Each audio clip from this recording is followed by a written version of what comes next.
चांगल्या प्रकारची शिस्त, विरोधकांना सुद्धा आदर देणं आणि साहित्य, कला, संस्कृती, क्रीडा सगळ्याच क्षेत्राशी समरस होऊन त्यांचे प्रश्न समजून घेणं ही परंपरा यशवंतराव चव्हाण यांनी सुरू केली आणि त्यामुळे महाराष्ट्र हे कदापि विसरू शकत नाही। आम्ही महायुतीच्या सरकारमध्ये काम करत असलो तरी राष्ट्रवादी पक्षाची विचारधारा, शिवशाहू आंबेडकरांची विचारधारा, आम्ही नेता म्हणून त्यांच्या विचाराने पुढे जाणार आहोत। मी आवाहन करतो, यशवंतराव चव्हाण यांनी घालून दिलेल्या दिशेनं आम्ही पुढे जाऊ आणि त्यांना अभिवादन करतो। काही फॉर्म्युला वगैरे नाही, तिघं बसू आणि ठरवू। काल माझी नेता निवड झाली, एकनाथ शिंदेंची नेता निवड झाली। चर्चा करून राज्याला स्थिर सरकार देऊ। लोकांच्या अपेक्षा खूप वाढल्या आहेत। महायुतीला चांगलं यश आलं अशी लाट कधी आलीच नाही।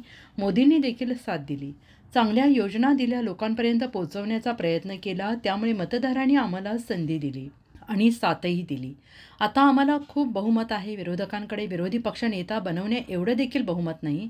आमच्यावर आता खूप मोठी जबाबदारी आहे। आपल्याकडे एक पद्धत आहे, संस्कृती आहे, वडीलधाऱ्यांचा आशीर्वाद घेणं। आमची कदाचित शरद पवार यांच्याशी भेट होऊ शकली असती, काही नाही, आशीर्वाद घेणं आपली संस्कृती आहे।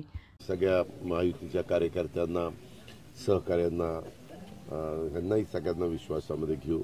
अधिकाऱ्यांना पण IAS IPS सगळी लॉबी आहे, त्यांनाही विश्वासात घेऊन आता खूप जबाबदारी आमच्यावर आहे। 5 वर्ष हे सरकार मजबूतीनं चालणार आहे। केंद्राचं सरकारला अजून 4.5 वर्ष केंद्रात ते काम करणार आहे। त्याच्यावर केंद्र आणि राज्य सरकार मिळून राज्याच्या विकासाकडे, प्रगतीकडे कसं राज्य सर्व क्षेत्रामध्ये आघाडीवर आपलं राहील, ही जी काही आपली परंपरा आहे, एक नंबर ठेवायची, ती परंपरा देखील आम्ही ठेवण्यास कुठं कमी पडणार नाही अशा प्रकारे।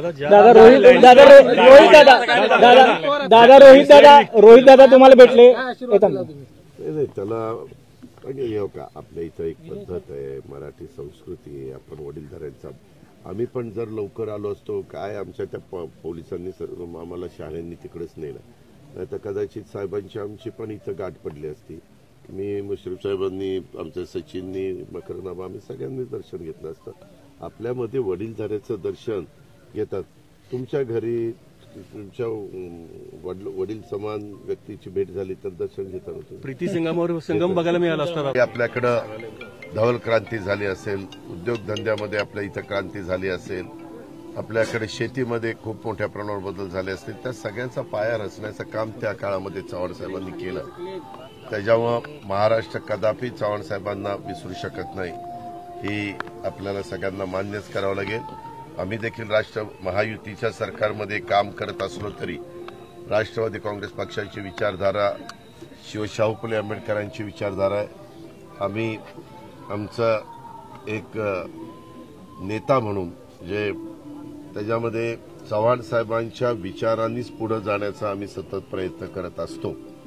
चव्हाण साहेबांचा आदर्शच आम्ही सगळे राष्ट्रवादी काँग्रेस पक्षाचे सहकारी डोळ्यासमोर ठेवून पुढची वाटचाल त्या ठिकाणी करत असतो आणि आम्हाला त्याच्याबद्दलचा अभिमान आहे। त्याबद्दल आम्हाला एक वेगळ्या प्रकारचं समाधान देखील मिळतं। त्यामुळे पुन्हा एकदा मला सगळ्यांना आवाहन करायचंय की त्यांनी घालून दिलेल्या दिशेनी, रस्त्यानी आपण सगळ्यांनी पुढे गेलं पाहिजे, सगळ्यांनी एकोप्याने राहिलं पाहिजे आणि हा पुरोगामी विचाराचा महाराष्ट्र अधिक जोमाने पुढे देण्याच्या करता सगळ्यांनी प्रयत्न केला पाहिजे। हीच खऱ्या अर्थाने आजच्या पुण्यतिथीच्या दिवशी आपल्या चव्हाण साहेबांना खरी श्रद्धांजली ठरेल। पुन्हा एकदा त्यांना विनम्र अभिवादन करतो। दादा, सीएम पदाचा फॉर्म्युला काही ठरलेला आहे? काही नाही, आम्ही तिघे बसू आणि ठरवू। काही फॉर्म्युला वगैरे काही नाही।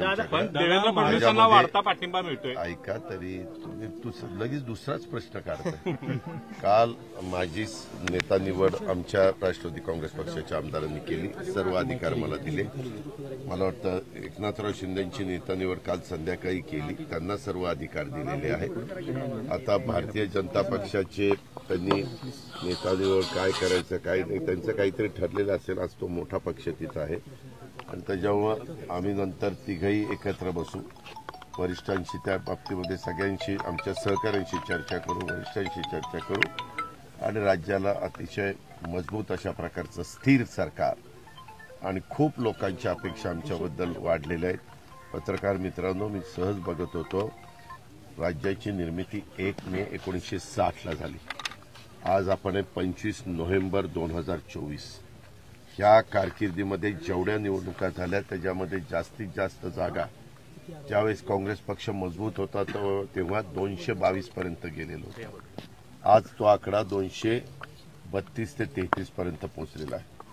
महाराष्ट्राच्या इतिहासामध्ये एखादी युती, एखादी आघाडी, एखाद्या अशा पद्धतीनं एवढ्या मोठ्या प्रमाणावर यश मिळालेलं चित्र आपण पहिल्यांदाच बघतोय. वेगवेगळ्या लाटा आल्या. इंदिराजींची लाट आपण बघितली, मोदी साहेबांची 2014ची लाट आपण बघितली, आपण त्या ठिकाणी राजीव गांधींची पण लाट त्या बाबतीमध्ये बघितली, अनेक मान्यवरांच्या लाटा आपण बघितल्या. परंतु यावेळेस महाराष्ट्राने वेगळंच काहीतरी ठरवलेलं होतं. आम्ही योजना चांगल्या दिल्या, केंद्र सरकारने आम्हाला, मोदी साहेबांनी त्याच्यामध्ये मनापासून मदत केली. आम्ही त्याच्यामध्ये ज्या लाभ देणाऱ्या योजना होत्या, जेवढे आमची ताकद, आमची म्हणजे आपल्या तिजोरीची ताकद होती, ते विकास कामावर कुठल्याही प्रकारचा परिणाम न होऊन देता त्या योजना सर्वसामान्य लोकांच्यापर्यंत, म्हणजे विशेषतः महिलांच्यापर्यंत, माझ्या शेतकरी बांधवांच्यापर्यंत, बळीराजाच्या माध्यमातून दूध उत्पादक शेतकऱ्यांच्या पर्यंत आणि युवा युवतींच्यापर्यंत अशा सगळ्या घटकापर्यंत पोहोचवण्याचा आम्ही प्रयत्न केला. आणि त्याच्यात जात पात, धर्म, भेदभाव असलं काही केलं नाही. सगळे जे त्याच्यामध्ये बसले, जो काही आम्ही त्यांना हे लावलं होतं, दंडक लावलेलं होतं, त्या दंडकाप्रमाणे जे जे बसले त्या सर्वांना आम्ही ह्या योजनेचा लाभ दिला. आणि त्याचाही आम्हाला जनतेने, मतदारांनी खूप चांगला प्रतिसाद. लाडक्या बहिणीचा कधी होणार आहे या संदर्भात काय ठरलं? आज मी सकाळी उठून आम्ही तिघं चौघही इथं डायरेक्ट आलो. त्या संदर्भात आता इथून मी जाणार आहे पुन्हा कोल्हापूर. आम्ही सगळेच मुंबईला जाणार आहोत. मुंबईला गेल्यानंतर त्या संदर्भात ठरवू. आपण मध्ये जे बातम्या देत होत्या 27 तारखेच्या आत सरकार आलं पाहिजे, स्थापन झालं पाहिजे, नाही तर राष्ट्रवादी राज करतील, असं काही नाही, असं होऊ शकत नाही. कारण आता काल मला वाटतं निवडणूक आयोगाचे लोक पण राज्यपाल महोदयांना रात्री भेटले. त्यांनी सांगितलं आमची प्रोसिजर सगळी व्यवस्थित पार पडलेली आहे. आणि त्यांनी पण ती लिस्ट दिली, कोण आमदार 288 मतदारसंघात कुठल्या पक्षाचे कुठले आमदार निवडून आलेले आहेत, सगळं त्याची माहिती दिलेली आहे. त्याच्यामुळे आता तर आम्हाला एवढं बहुमत आहे की समोर म्हणजे त्यांना आज विरोधी पक्ष नेता करण्या इतपत पण जागा कुठल्याच पक्षाला त्यांच्या मिळालेल्या नाही. ही वस्तुस्थिती आपल्याला नाकारता येणार नाही. तरी आम्ही म्हणजे एकनाथराव असतील, मी असतील, देवेंद्र असतील, आमचे सगळे महायुती असेल, आम्ही त्यांना विरोधकांचा मान सन्मान ठेवण्याची जी परंपरा आहे, जी पद्धत आहे, ती पद्धत त्या ठिकाणी आम्ही चालू ठेवू. विरोधी पक्षाचं नाही मिळत. मी एकंदरीत आपण नाही का सभागृह चालवत असताना एक रिस्पेक्ट देतो समोरच्यांना, कारण ते पण लोकांचे वेगवेगळ्या प्रकारचे प्रश्न मांडतील. आम्ही ते प्रश्न सोडवण्याचे मनापासून हे करू, प्रयत्न त्या ठिकाणी करू. आमच्याही सगळ्या महायुतीच्या कार्यकर्त्यांना, सहकाऱ्यांना, ह्यांनाही सगळ्यांना विश्वासामध्ये घेऊ. अधिकाऱ्यांना पण IAS IPS सगळी लॉबी आहे, त्यांनाही विश्वासात घेऊन आता खूप जबाबदारी आमच्यावर आहे. 5 वर्ष हे सरकार मजबूतीनं चालणार आहे. केंद्राचं सरकार